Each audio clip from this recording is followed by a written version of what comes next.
Hello, welcome back.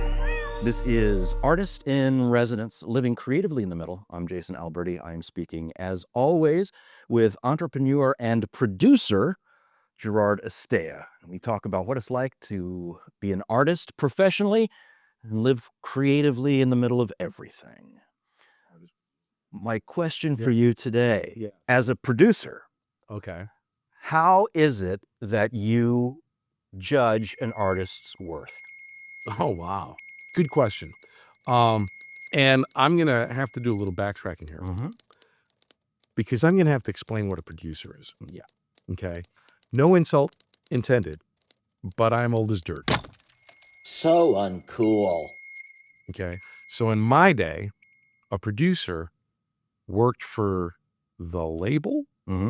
Sometimes they worked for the artists in terms of who's paying them. Right. Okay. And their main job was to bring the artist's vision to fruition, challenging the artist to be the best version of themselves while keeping them away from being their largest impediment, right? It was about the artist and their music. The word producer these days in music has changed. It's evolved.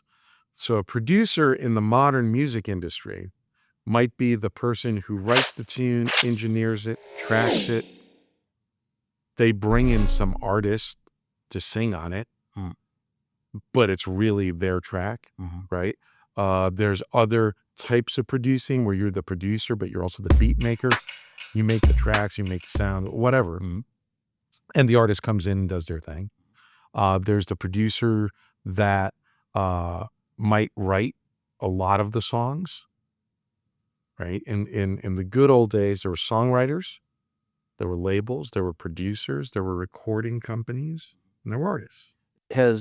Is it technology and the internet that's created this, what seems like a sea change in what the producer does? No, money. Money. As always, money is the answer. So the more that, not that you need this history to this question, but it might be helpful. So the industry used to be, for however you want to look at it, healthy in the terms that the labels made money, artists didn't make that much money, and they were abused, but they made more money than they do now on their recording because people bought things. They bought records. Now, even if you pay $10 a month or whatever it is to Apple Music, or you got a Spotify account, whatever, we've all heard the stories, nobody makes any money on their music. So where's the money? It's in who's owning it.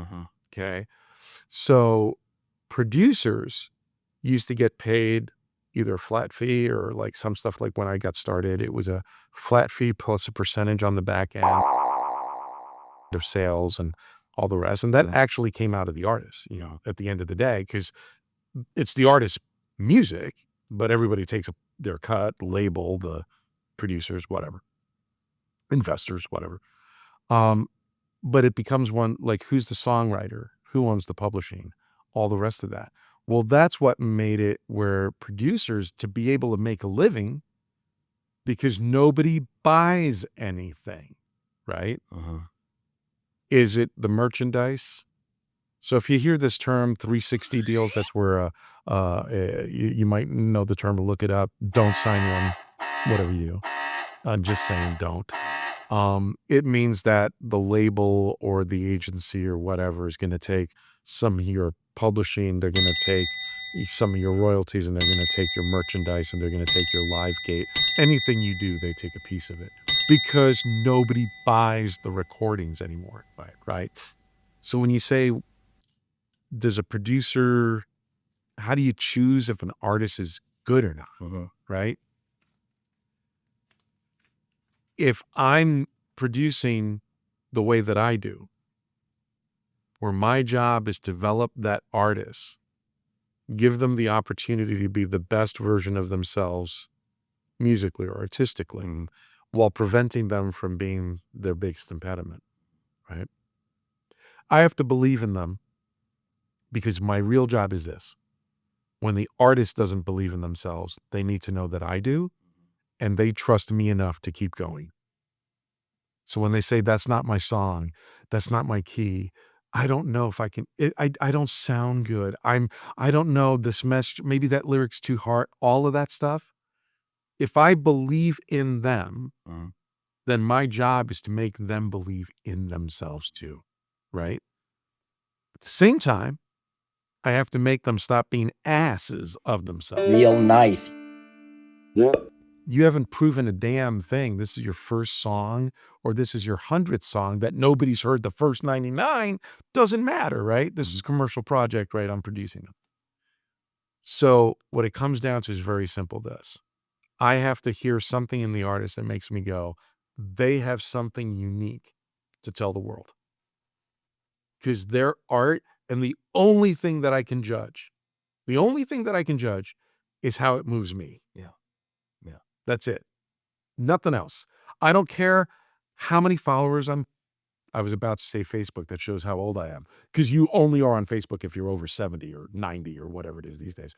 But it doesn't matter how many followers, how many likes, how many subscribers, all that stuff. It matters, but it doesn't to me. If you're asking me to produce you, you better have something to say that makes me go, they have something to say. And I think I know a way to make that be more universal, to be more accessible. So at the end of the day, and again, it's because I've been doing this for a long time, I have the ability to say no. But the reason why I have the ability to say no is because I only said yes when I meant it. Yeah. If you're talking about being a producer old school, helping an artist develop and all the rest, you better be in it because you believe in them. Because if you don't, you're just taking their money. And by the way, you're taking their dream.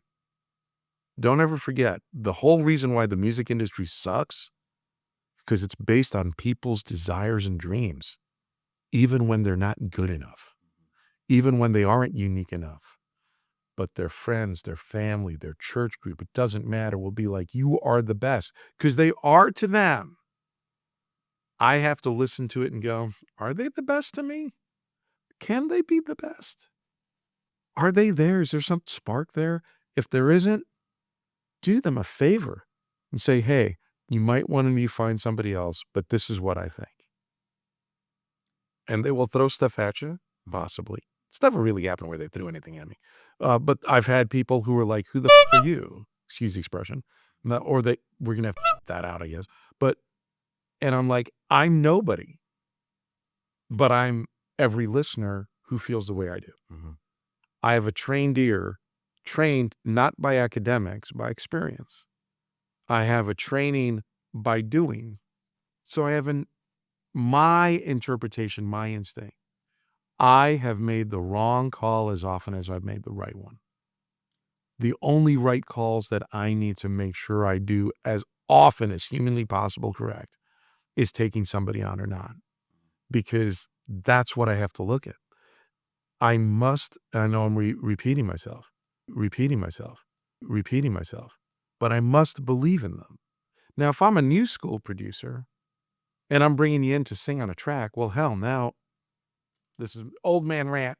Loud and proud. Now AI, you can pick a vocal, you can type in the lyric, you can play the notes, and it'll sing to you. It was possibly an ad for this channel run by YouTube, since this is sort of like music producing based. There might, if MIDI pack shows up, don't ever buy them.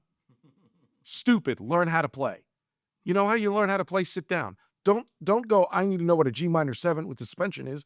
Who cares? Put your fingers down. Does that make sense to you? Does it sound good? Great. Record it. Why? Because it is great. Because it's great to you, right? The rest of it's crap. It's not crap.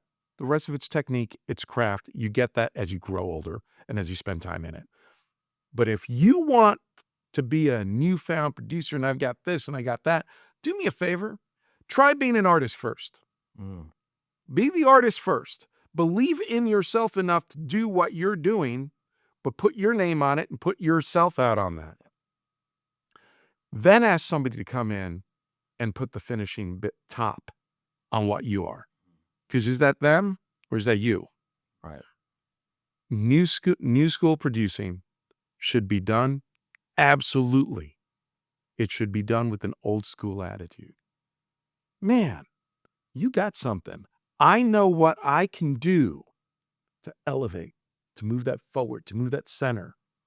That's a new school producer by themselves, writing a track, building the track up, doing everything, helping with the lyric, helping with the melody line, but going, it's because I believe in what you're doing.